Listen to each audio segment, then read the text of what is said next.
സമുദ്ര പ്രതിരോധശേഷി വർദ്ധിപ്പിക്കാനായിട്ട് India anti submarine റോക്കറ്റുകൾ നിർമ്മിച്ച് പരീക്ഷണം പൂർത്തിയാക്കിയിരിക്കുന്നു. ആ പരീക്ഷണമെല്ലാം വിജയകരമാണ്.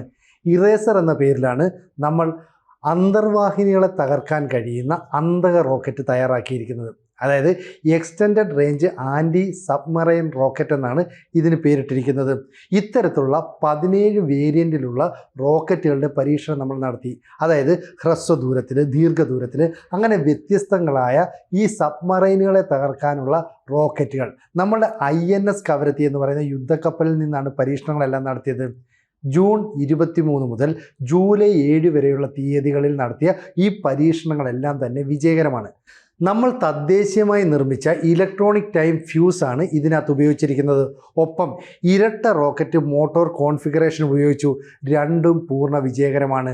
അതുകൊണ്ട് തന്നെ ഇന്ത്യൻ നേവിയുടെ ഷിപ്പുകളിൽ സ്ഥാപിച്ചിട്ടുള്ള തദ്ദേശീയമായ ലോഞ്ചറുകളിൽ നിന്ന് ഈ റോക്കറ്റ് വിക്ഷേപിക്കാൻ സാധിക്കും.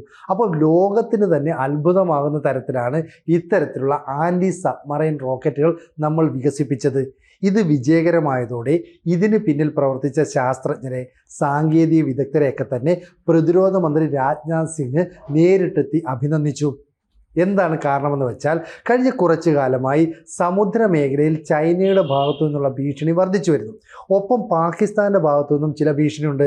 അതായത് ചൈനയിൽ നിന്ന് ചില അന്തർവാഹിനികളൊക്കെ പാകിസ്ഥാൻ വാങ്ങാനായിട്ട് കരാറും ഏർപ്പെടുത്തി. അങ്ങനെ അറബിക്കടലിലും ഇന്ത്യൻ മഹാസമുദ്രത്തിലും ഇന്ത്യൻ നേവിക്ക് ഭീഷണിയായിട്ട് ഇരു രാജ്യങ്ങളും എത്തുന്നതോടുകൂടി അതിനെ അതിജീവിക്കാൻ വേണ്ടി നമ്മൾ ഈ സബ്മറൈൻ റോക്കറ്റ് അവതരിപ്പിക്കുകയാണ്. അപ്പം ഇറേസർ എന്ന് പറയുന്ന ഈ റോക്കറ്റിൻ്റെ പരീക്ഷണം പൂർത്തിയായതോടുകൂടി ഏതെങ്കിലും തരത്തിലുള്ള അന്തർവാഹിനിയുടെ ആക്രമണം ഇനി ഇന്ത്യക്ക് മേൽ ഉണ്ടാകില്ല എന്ന് ഏതാണ്ട് ഉറപ്പായിരിക്കുകയാണ്. അതായത് ഈ വാർഫഡിൻ്റെ പ്രവർത്തനം വളരെ കൃത്യവും സൂക്ഷ്മവുമാണെന്ന് വ്യക്തമാക്കിയിട്ടുണ്ട്. ഇരട്ട റോക്കറ്റ് മോട്ടോർ കോൺഫിഗറേഷൻ വളരെ കൃത്യമായിരുന്നു. അപ്പോൾ ചൈനയുടെ സ്വാധീനം ക്രമാനുഗതമായി വർദ്ധിച്ചു വരികയാണെങ്കിൽ അതിനെ പ്രതിരോധിക്കാനുള്ള സംവിധാനം ഇന്ത്യൻ നേവി, അതായത് നമ്മുടെ ആക്രമണ ശക്തി ക്രമാനുഗതമായി വർദ്ധിപ്പിച്ചുകൊണ്ടേയിരിക്കുന്നു. ഇനി ലോക രാജ്യങ്ങൾ ഇത് വാങ്ങാനായിട്ട് എത്തുമോ എന്നുള്ളതാണ് നമ്മൾ ഉറ്റുനോക്കുന്ന ഒരു കാര്യം. കാരണം നമ്മൾ നിർമ്മിക്കുന്ന മിസൈലുകൾ, നമ്മളുടെ വ്യോമ പ്രതിരോധ സംവിധാനങ്ങൾ, നമ്മളുടെ റോക്കറ്റുകൾ, ഇതൊക്കെ തന്നെ വാങ്ങാനായിട്ട് എത്തുന്നവരുടെ എണ്ണം, അല്ലെ ലോക രാജ്യങ്ങളുടെ എണ്ണം കൂടിക്കൂടി വരുന്നുണ്ട്. ഇവിടെ DRDOയുടെ ഭാഗമായ armament research and development establishment, high energy material research laboratory, naval science and technological laboratory എന്നിവയുടെ സംയുക്ത ആഭിമുഖ്യത്തിലാണ് ഈ റോക്കറ്റ് വികസിപ്പിച്ചെടുത്തത്. അതായത് ഇന്ത്യൻ നാവികസേനയും defence research and development organisation എന്ന് പറയുന്ന ഗവേഷണ സ്ഥാപനവും സംയുക്തമായിട്ട് ഈ സിസ്റ്റം ഗവേഷണ പ്രവർത്തനങ്ങളെല്ലാം നടത്തി വരികയായിരുന്നു. അതിൻ്റെ പരിണിത ഫലമായിട്ടാണ് നമ്മൾ ഇറേസർ എന്ന് പറയുന്ന ആൻറ്റി സബ്മറൈൻ റോക്കറ്റുകൾ നിർമ്മിച്ചിരിക്കുന്നത്.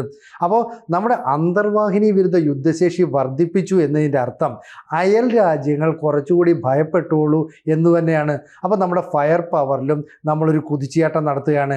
INS കവരത്തിയിൽ നിന്ന് extended range anti submarine missile പരീക്ഷിച്ചതോടുകൂടി ചൈനയും പാകിസ്ഥാനും വളരെ ഗൗരവത്തോടുകൂടി നമ്മുടെ നീക്കത്തെ കാണുന്നുണ്ട്.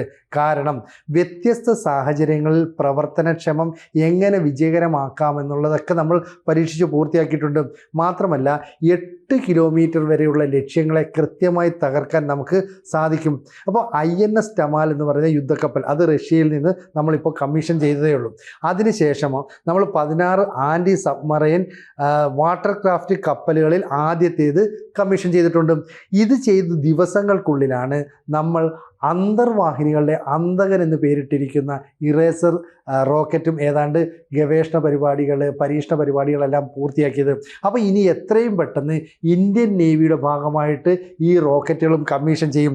സാധാരണഗതിയിൽ ഈ അന്തർവാഹിനികളെയൊക്കെ തകർക്കാനായിട്ട് ശ്രമിക്കുന്നത് ടോർപിഡോകൾ, അതുപോലെ തന്നെ മിസൈലുകളൊക്കെയാണ്. എന്നാൽ ചില രാജ്യങ്ങൾ ഇത്തരത്തിലുള്ള റോക്കറ്റുകൾ നിർമ്മിച്ചുള്ള ആക്രമണം നടത്തും.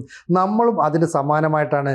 അതായത് അന്തർവാഹിനിയുള്ള സ്ഥലത്ത് ഡെപ്ത് ചാർജറുകൾ നിക്ഷേപിക്കുന്നതാണ് മറ്റൊരു യുദ്ധതന്ത്രം എന്ന് പറയുന്നത്. ഈ ഡെപ്ത് ചാർജർ എന്ന് പറഞ്ഞാൽ മുൻകൂട്ടി നിശ്ചയിച്ച ആഴത്തിൽ സമുദ്രാന്തർ ഭാഗത്ത് ഈ പറയുന്ന സ്ഫോടക വസ്തുക്കളൊക്കെ നിറച്ച് ആയുധം വിക്ഷേപിക്കും. ഈ ആയുധം നിക്ഷേപിച്ചതിന് ശേഷം ഇത് പൊട്ടിത്തെറിച്ചിട്ടായിരിക്കും അന്തർവാഹിനികളെ തകർക്കുക. അത്തരത്തിലുള്ള ഒന്നാണ് ഇറേസർ റോക്കറ്റ് എന്നാണ് ഇപ്പോൾ പുറത്തു വരുന്ന വിവരം. എന്തായാലും ഇതിൻ്റെ കാര്യക്ഷമത, വേഗത, ദൂരം, പോർമുനയുടെ പ്രവർത്തനക്ഷമത എന്നിവയൊക്കെ നമ്മൾ ഉദ്ദേശിച്ച രീതിയിൽ തന്നെ നടപ്പാക്കാനായിട്ട് സാധിച്ചിട്ടുണ്ട്. മാത്രവുമല്ല, ഈ പരീക്ഷണങ്ങളെല്ലാം വലിയ വിജയമായതുകൊണ്ട് തന്നെയാണ് പ്രതിരോധ മന്ത്രാലയം നമ്മുടെ നേവിയുടെ ഭാഗമാക്കി ഈ റോക്കറ്റുകളെ മാറ്റും എന്ന് പ്രഖ്യാപിച്ചിരിക്കുന്നത്. എന്തായാലും സോളാർ ഡിഫൻസ് ആൻഡ് എയ്റോസ്പേസ് ലിമിറ്റഡും ഭാരത് ഡൈനാമിക് ലിമിറ്റഡും സംയുക്തമായിട്ടാണ് ഈ റോക്കറ്റുകൾ ഇപ്പോൾ നിർമ്മിച്ചിരിക്കുന്നത്. അപ്പോൾ INS തമാൽ കമ്മീഷൻ ചെയ്യുന്നു, അതിൻ്റെ പുറകെ ആൻറ്റി സബ്മറൈൻ വാട്ടർക്രാഫ്റ്റ് കപ്പലുകൾ വരുന്നു. ഇപ്പോൾ അന്തർവാഹിനികളെ തകർക്കാൻ കഴിയുന്ന ഇറേസർ എന്ന് പറയുന്ന 17 തരത്തിലുള്ള ദീർഘഹ്രസ്വദൂര റോക്കറ്റുകൾ നമ്മൾ തയ്യാറാക്കി കഴിഞ്ഞു. അങ്ങനെയാണെങ്കിൽ ഇരട്ട മോട്ടോർ റോക്കറ്റ് കോൺഫിഗറേഷൻ എന്ന് പറയുന്ന നമ്മുടെ സംരംഭം വിജയകരമായിട്ടുണ്ട്. ഒപ്പം നമ്മൾ തദ്ദേശീയമായി നിർമ്മിച്ച ഈ ഇലക്ട്രോണിക് ഫ്യൂസ് സിസ്റ്റം, അതായത് ഇലക്ട്രോണിക് ടൈം ഫ്യൂസ് എന്ന് പറയുന്ന സംവിധാനം, അതും വിജയകരമായിട്ടുണ്ട്.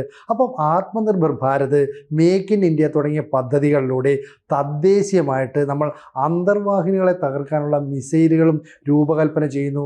അത് വിജയകരമായി പരീക്ഷണം നടത്തി കഴിഞ്ഞു എന്ന് പറഞ്ഞാൽ നമ്മുടെ മിസൈലുകളും അതുപോലെ തന്നെ ഈ വ്യോമ പ്രതിരോധ സംവിധാനങ്ങളുമൊക്കെ വാങ്ങാൻ ചില രാജ്യങ്ങൾ എത്തുന്നത് പോലെ നമ്മുടെ അന്തർവാഹിനികളുടെ അന്തകനായി ഒരുക്കിയ ഈ റോക്കറ്റുകൾ വാങ്ങി ഇറേസർ വാങ്ങാനായിട്ടും മറ്റ് രാജ്യങ്ങൾ എത്തുമെന്ന കാര്യത്തിൽ സംശയമില്ല.